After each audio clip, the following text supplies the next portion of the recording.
Hello students, मेरा नाम है श्वेता। स्वागत है आप सभी का मेरे इस YouTube channel SWT study zone में।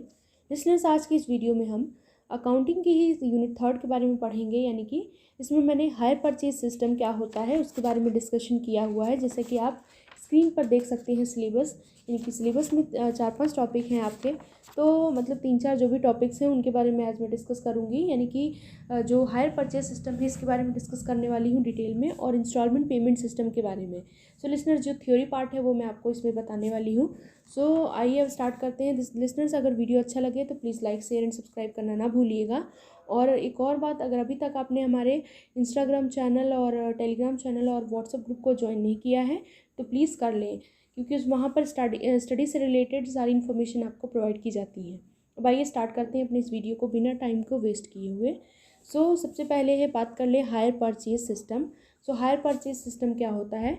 तो hire purchase system is a special system of purchase and sale, यानी कि अगर इसकी मीनिंग की बात करें तो इसमें क्या है कि हायर परचेज सिस्टम एक स्पेशल सिस्टम है परचेज खरीदने और बेचने का। When goods are purchased on hire purchase system, जब भी कोई भी सामान खरीदा जाता है हायर परचेज सिस्टम पे, तो परचेजर पे द प्राइस इन इंस्टॉलमेंट, तो जो खरीद रहा होता है वो प्राइस वो इंस्टॉलमेंट बेसिस पे देता है। This instalment may be monthly, quarterly, 6 monthly और ईयरली और any of any other period as mentioned in hire purchase agreement. यानी कि वो कैसे इंस्टॉलमेंट को पे करता है, मंथली भी कर सकता है, क्वार्टरली भी कर सकता है, और हाफ मंथली यानी 6 मंथ पे कर सकता है, ईयरली कर सकता है, या फिर जो भी उस हायर परचेज एग्रीमेंट में मेंशन हो किसी भी पीरियड पे कर सकता है। So goods are delivered to the purchaser and purchaser becomes the owner of this goods only on payment of the last instalment. यानी कि इसमें बताया गया है कि गुड्स जो होती हैं, जो सामान होता है वो डिलीवर कर दिया जाता है परचेजर को, यानी जिसने खरीदा है, और जो परचेजर होता है उसका गुड्स का ओनर बन जाता है, लेकिन तभी बनेगा जब वो लास्ट इंस्टॉलमेंट पे कर देगा। और fulfilment of certain other consideration mentioned in the contract of hire sale, यानी कि या फिर उस कंडीशन को फुलफ़िल कर दे जो भी उसमें मेंशन किया गया है। जितने भी इंस्टॉलमेंट होते हैं वो ट्रीट किए जाते हैं इसमें हायर के बेसिस पे, जब तक कि लास्ट इंस्टॉलमेंट पे ना कर दे, यानी कि किराए पर ही लिया गया है, जब तक कि आप लास्ट इंस्टॉलमेंट पे नहीं कर देते तब तक।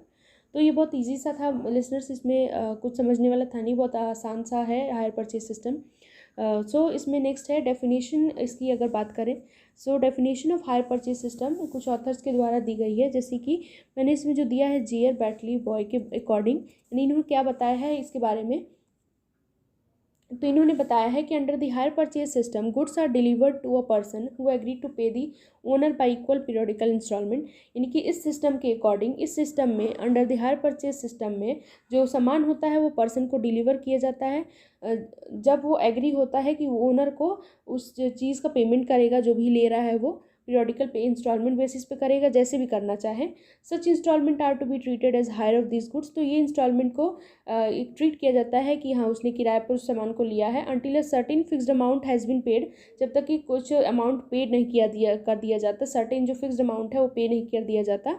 This goods become the property of the hirer, तो तब वो क्या होगा, ये जो गुड्स है वो जो भी किराए पर लिया होगा उसकी हो जाएगी, यानी जैसे ही उसने पेमेंट किया फिर उसकी हो जाएगी। जैसे ज़्यादातर हम लोग फ़ोन्स में करते हैं लिसनर्स, है कि अगर हम मोबाइल लेने गए हैं तो कभी कभी क्या होता है कि हम इंस्टॉलमेंट बेसिस पे भी, यानी कि EMI बेसिस आप कह सकते हैं, EMI बेसिस पे ख़रीद लेते हैं, फिर हम बाद में धीरे धीरे करके जैसे भी हमको पे करना रहता है वैसे पे करते रहते हैं।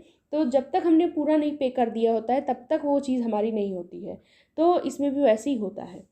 आई थिंक आपको ये क्लियर हो गया होगा। नेक्स्ट बात कर ले इसके बारे में लिसनर्स, इसमें जो कुछ जैसे कि कैरेक्टरिस्टिक्स की बात करें अगर हम, कि इसमें जो हायर परचेज सिस्टम है उसके क्या क्या कैरेक्टरिस्टिक्स हैं, तो इसमें है परचेज इज क्रेडिट परचेज, यानी कि जो भी खरीदारी होती है क्रेडिट परचेज होती है। Purchase price is paid in installment, यानी जो परचेज प्राइस होता है वो इंस्टॉलमेंट में पे होता है। Goods are delivered to the buyer, goods deliver किया जाता है buyer has a right to use this goods, buyer के पास ये राइट होता है कि वो गुड्स को यूज़ कर सके। और फिर है इसमें seller remains the owner of this goods up to the time of payment of the last instalment, यानी कि जब तक परचेजर ने पूरा लास्ट इंस्टॉलमेंट पे नहीं कर देना होता है तब तक जो उसको सामान को बेचा होता है वो ओनर रहता है उस गुड्स का। इसमें नेक्स्ट है, it is the duty of this hirer to keep the goods in good condition up to the date of payment of last instalment, यानी कि ये ड्यूटी होती है हायरर की कि वो उस गुड को सही सलामत रखे जब तक कि वो लास्ट इंस्टॉलमेंट उस डेट पे नहीं कर देता। तो ये थे इसके कुछ कैरेक्टरिस्टिक्स लिसनर्स। तो आई होप आपको ये भी समझ में आ गया होगा। अब हम नेक्स्ट बात कर ले लिसनर्स कि जैसे इसमें कुछ इंपॉर्टेंट टर्म्स हैं, जैसे हायर परचेज क्या होता है और क्रेडिट सेल क्या होता है, तो इन दोनों में क्या डिफरेंस है। तो अगर मैं ऐसे ओरली आपको बता रही हूँ, सो जैसे कि हायर परचेज में क्या मैंने बताया कि ओनरशिप ट्रांसफ़र होगी जब आप लास्ट इंस्टॉलमेंट पेमेंट कर देंगे तब, लेकिन क्रेडिट सेल में ओनरशिप ट्रांसफ़र होती है जब आप परचेज़ करते हैं तभी। सो इसमें ये डिफरेंस था। नेक्स्ट अगर हम बात करें, यानी नेक्स्ट टॉपिक है हमारा लिसनर्स इंस्टॉलमेंट पेमेंट सिस्टम। अब इंस्टॉलमेंट पेमेंट सिस्टम क्या होता है, तो इसके बारे में अगर हम बात करें तो installment payment system is one of the method of credit sale and purchase, यानी कि ये मेथड है किसका, क्रेडिट सेल एंड परचेज का। अंडर दिस सिस्टम, इस सिस्टम में purchase price is paid by the buyer installment, यानी कि परचेज प्राइस यानी कि जो भी खरीदा उस प्राइस का जो पेमेंट होता है वो बायर करता है इंस्टॉलमेंट में, and becomes the owner on the date of entering into agreement. और फिर जैसे ही वो एग्रीमेंट में एंटर करता है, जैसे एग्रीमेंट बनता है उसी टाइम वो ओनर बन जाता है उसका। कुछ डेफिनेशन दिया है मैंने इसमें, जैसे कि जेके बैटली बॉय की ही दी है लिसनर्स। जैसे इसमें इन्होंने क्या बताया है कि under an agreement to purchase and pay by installment, यानी कि इस एग्रीमेंट में परचेज करना फिर इंस्टॉलमेंट में पे करना, this goods become the property of the purchaser immediately, यानी कि ये जो सामान है वो किसकी प्रॉपर्टी हो जाती है, परचेजर की, उसी तुरंत हो जाती है when he receives the delivery of the same, जैसे ही वो उसको रिसीव करता है। तो ये आई होप आपको ये भी क्लियर हो गया होगा। नेक्स्ट बात करें characteristics of installment payment system की, यानी कि इसके क्या कैरेक्टरिस्टिक्स हैं। तो इसमें क्या होता है, under this system goods are sold and deliver is also made to the buyer but its full price is not paid at the time of sale, therefore this sale is like credit cell.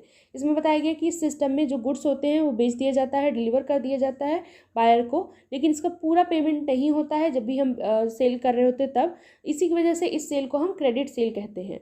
Payment of purchase price is made in agreed installment, यानी कि purchase price का जो payment है वो agreed instalment में होता है। Ownership is transfer to the buyer immediately at the time of sale, यानी ओनरशिप तुरंत ट्रांसफर कर दिया जाता है बायर को जब वो खरीदता है, जब भी हम बेच देते हैं। और फिर है इसमें on making default in payment of installment, जैसे डिफ़ॉल्ट होता है अगर इंस्टॉलमेंट पेमेंट में, seller can not take back the goods, जो बेचने वाला इंसान है यानी सेलर जो है वो अपने सामान को वापस नहीं ले सकता। He can only file a suit for the amount due, ये सिर्फ वो एक क्या कर सकता है, जो भी अमाउंट ड्यू है उसके लिए वो कर सकता है, बोल सकता है उसको, चाहे फाइल कर सकता है एक सूट। फिर नेक्स्ट है if buyer sell this goods before payment of last installment to the third party, यानी मान लीजिए कि बायर ने क्या किया, उस सामान को क्या किया, लास्ट पेमेंट किए बगैर थर्ड पार्टी को सेल कर दिया, तो third party gets better title, तो उसको भी अच्छा मिल जाएगा। सो नेक्स्ट इसमें लिसनर्स इतना ही था कैरेक्टरिस्टिक्स में। अब हम अगर इसमें एक और चीज़ मैं आपको बता दूं कि जैसे कि आपको सुनने में थोड़ा सा मिलता जुलता हायर परचेज़ की जैसे ये लग रहा है, तो हायर परचेज सिस्टम और इंस्टॉलमेंट सिस्टम में आखिर डिफरेंस क्या होता है, तो एक आधो डिफरेंस मैं आपको बताऊँगी जैसे ओरली।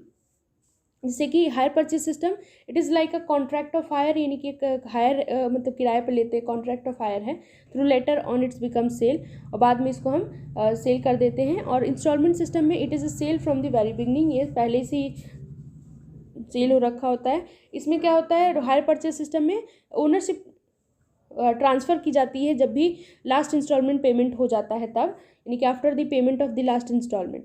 फिर लेकिन इंस्टॉलमेंट सिस्टम में क्या होता है, ओनरशिप ट्रांसफर होती है बिगनिंग में ही, जब भी सेल हो जाता है तब, यानी कि in the beginning at the time of cell.